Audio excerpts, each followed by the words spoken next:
All right, so let's go ahead and take a look at that sibling of the iPhone XS Max, what's likely to be called the iPhone XR, 10C, or the iPhone 9. So this thing is beautiful. But before I get into the details, I'd actually like to show you the unboxing process. It's actually very similar to the iPhone XS Max, or as they called it, the iPhone X Plus packaging. So obviously these guys are releasing these products not knowing what the final one is going to be like. And then of course the future versions are going to be updated, the packaging and the software and whatnot. And at the time of making this box, they obviously didn't know that the artwork would be different with the globe bubble wallpaper.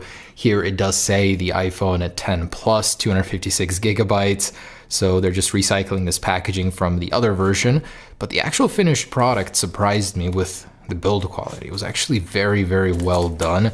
I like it a lot more than the Plus versions, just because nobody's getting fooled with that dual lens camera. You do have bubble wrap here, so not the most pleasant opening experience, but open it up inside and you have the finished product. So I'm just gonna take this terrible screen protector off from the get-go. They say it's a 6.1 inch display. I hesitate to call it that. It's probably a 5.8 from here to here, as the bottom does have a slight chin that you can see in the light here. But this is pretty much your average Android smartphone nowadays. I mean, you have a top notch and a bottom bezel. So for the price, it's actually competing with a lot of Android phones.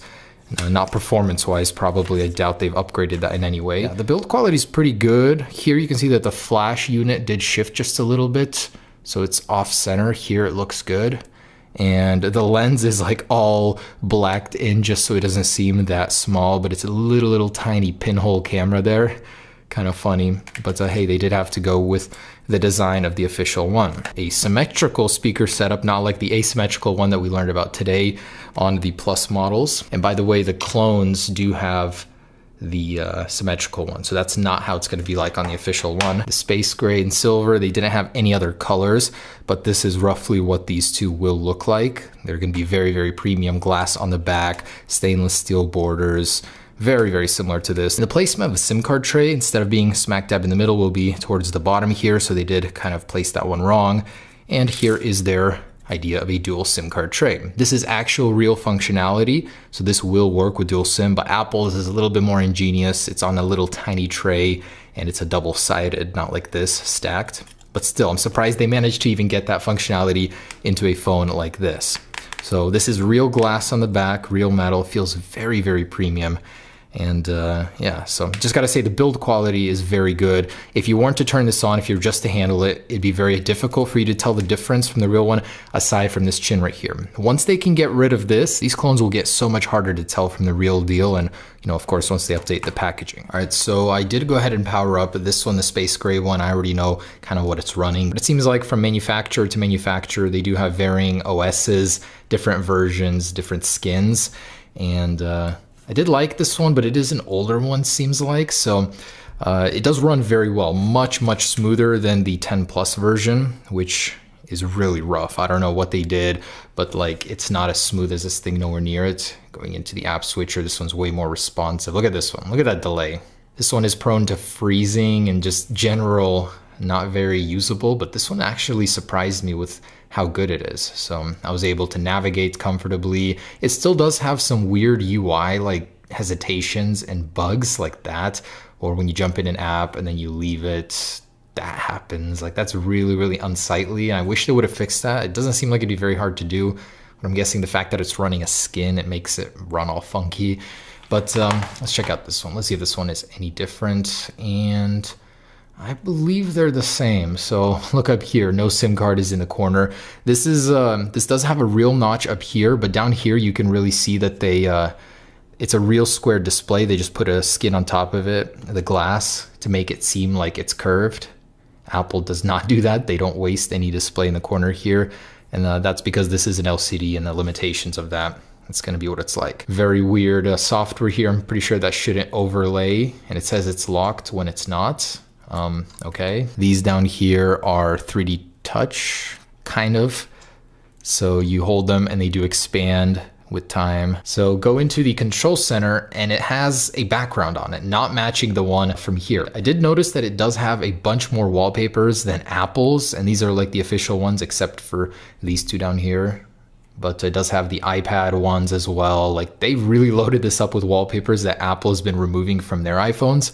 It even has the old iOS 10 wallpaper. Live wallpapers, it does still have these. Let's see if this does work. And they're not live. Are you serious? They're just a static image. What a scam. Wow, you can't even go into dynamic. Thanks, guys. It's just like a fake button in your car, those plastic ones. Nice. It gets worse. You can't slide back. That's terrible. So they've removed that ability. The iPhone XS Max clone has it, but not this one. Oh, it's 10.1.1. So they released a new iPhone on an OS that's really, really old. Carrier is usable. 256 gigabytes. Totally. And let's see what else they got in these settings. So power off instead of shut down. Does activate the menu. Restore. So that's reset. And they really need to get someone to proofread all these and copy them against Apple's. I could do such a good job at this, honestly. Like, I see all these little things. The amount of storage space with iCloud. Really, guys? You couldn't just have wrote iCloud storage or something? Oh my gosh. So this is battery usage in the iCloud statistics? What? They did do a lot of effort, but not well enough. Like, why did they rename things? There's no reason to do that. Face ID. iPhone unlock in the iTunes App Store. Okay, I definitely trust that. They're gonna upload your face data to their network right away. All right, so this is the Face ID setup menu. I'm gonna go ahead and see if it works. 20%, 40%, 50%, 80, 100, nice. And I'm gonna set up iPhone unlock. Look at these buttons, why are they squished? They look like they've been skewed in Photoshop or something. Why? Why not just copy the original button? This is so weird. The weirdest clone of iOS I've ever seen. There's so many weird inconsistencies. So once again, I'm gonna look at it. That's actually so much faster than the iPhone XS Max one. So, okay, there it is. Okay, not bad at all. That might even be faster than Apple's, but let's see if I can spoof it. All right, so with the image of me, let's go ahead and, oh, it works. Let's see if I can use an image of any random person. I'm not even trying here, but here's this one. Let's see if old Connor can unlock mine. Oh, the lock icon is pulsing, so I'm guessing that means that's a no. It does somewhat work, so it does add a little bit of extra security to your phone, despite the fact that it is so clearly fake. And the notification center has the different wallpaper as well, so it's all over the place. Let's see if you can actually swipe between apps just like this. Nope. So it does not let you swipe between apps. It's like my favorite thing about the iPhone X, how easy it is to do that. Why couldn't they have copied that? Let's see what the watch is. Oh wow, they actually copied the Apple Watch app. So wow, I'm a little surprised. They went above and beyond here. Cool. Weird glitches. Going back to the home screen. And yeah, it would have been nice to see an iOS 12 version of this. But this is pretty cool for iOS 10. It works way better than the XS Max version. So I'm gonna go ahead and get some benchmarks going, see what we got. Oh man, so I just opened up Geekbench and I saw that it is running the same processor, MT6580. So it's not gonna be any different from the XS Max or any other clone that I've tested recently. They all use the same processor. I don't know why. Like, processors always go down in price. You guys should be able to upgrade by now for the price. I mean, you can get an equivalent Android phone with much better internal specs for roughly the same amount of money, under $200 even. So anyways, no benchmarks. Let's go ahead and test out that camera, which does look extremely tiny. If you look up close here, there's a lot of border. All right, so the rains have started. Great to see you back again, Autumn. Leaves are falling. Although it might be very hard to tell what these are. These in fact happen to be leaves. Very hard to tell with this grainy ass camera. And in case you needed to see the front camera, here it is. Absolute garbage as well.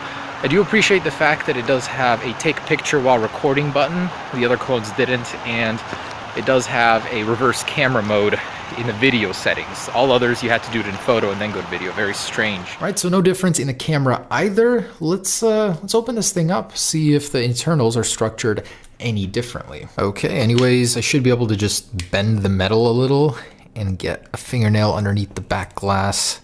Something a original one definitely shouldn't be able to do. And easy as pie. So I'm in, and it literally took like seconds. So this is real glass. I'm not heating it. There's a very good chance that it will crack on me. We're hoping it doesn't. Now this is built to the specifications of the original one from the leaked specs. So this theoretically should be swappable with the real deal once it launches. Actually very tidy inside. So a very decent sized battery, got a speaker, the camera lens, it's all plastic. Actual 4 LED flash with seemingly 2 different colors right here. I highly doubt those on the left activate. They look like they are fakes, but a very good looking fake, I guess you could say. There usually is a micro SIM support beneath this plastic, but I'm not gonna go that deep. But it looks pretty cool for the interior, I guess. Okay, this is really funny. So I just opened up the camera app. This guy left a picture for me from when he was packaging this phone. That doesn't happen to you with an original Apple box. Okay, but cool. There it is, guys. So that is the clone of the upcoming iPhone 6.1 inch, whatever it may be called. Final prediction, iPhone XR, or if not, iPhone 9. So just a closing statement, not the greatest clone. It's running an older version of iOS cloned software.